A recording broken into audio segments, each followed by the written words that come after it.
wonderful person. She taught me how to play the game Monopoly. She understood that the name of the game is to acquire. She would accumulate everything she could, and eventually she became the master of the room.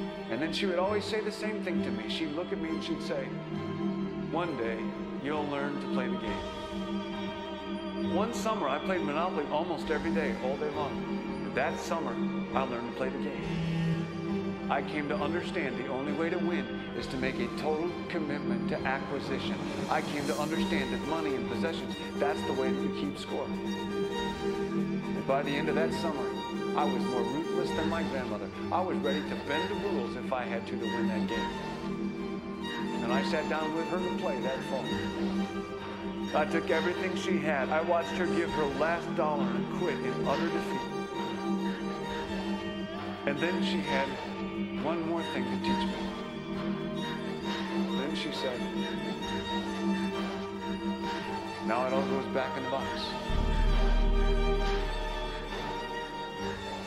All those houses and hotels, all the railroads and utility companies, all that property and all that wonderful money. Now it all goes back in the box. None of it was really yours. You got all heated up about it for a while. But it was around a long time before you sat down at the board. And it will be here after you're gone. Players come and players go. Houses and cars, titles and clothes, even your body. Because the fact is that everything I clutch and consume and hoard is going to go back in the box, and I'm going to lose it all.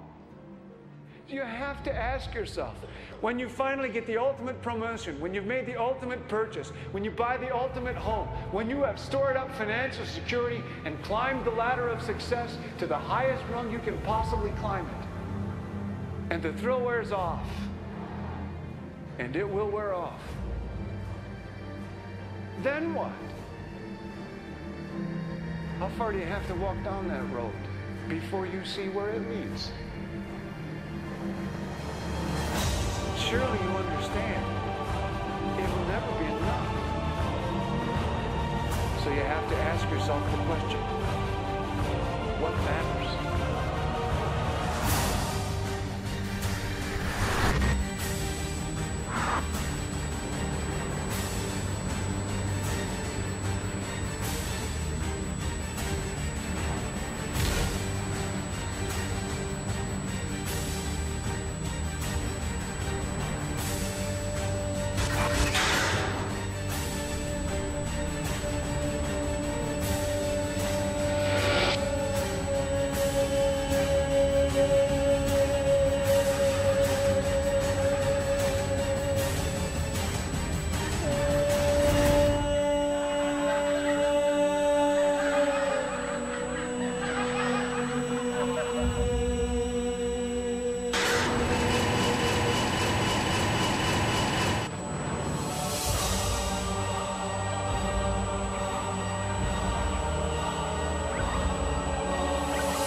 When I was a young man growing up in New York City, I refused to pledge allegiance to the flag.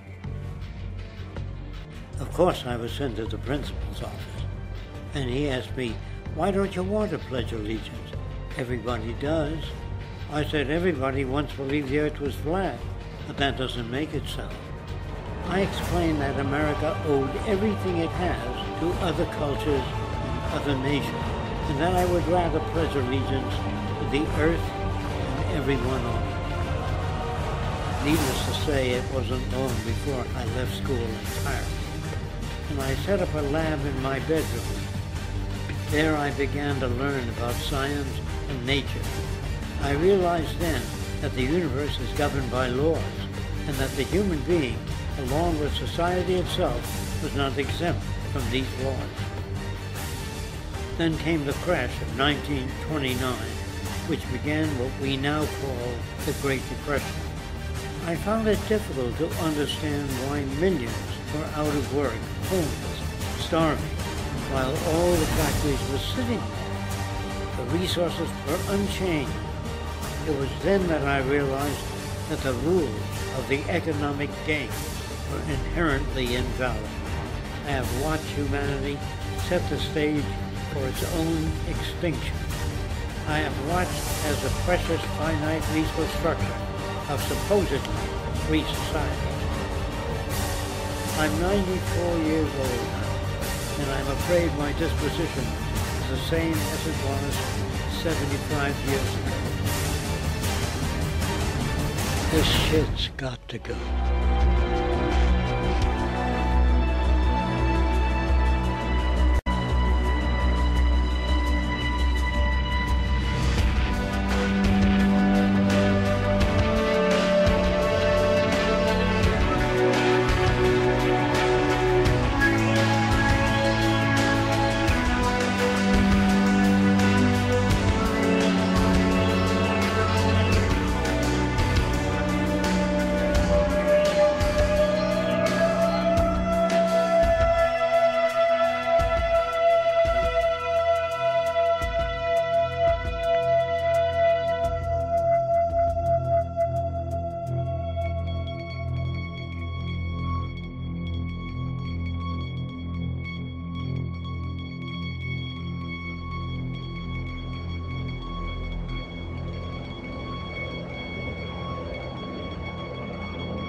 Take a straight and stronger course to the corner of your life. Just remember that the goal is for us all to capture all we want.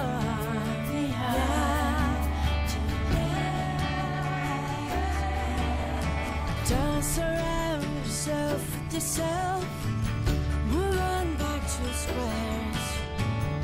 Send an instant karma to me, and I shall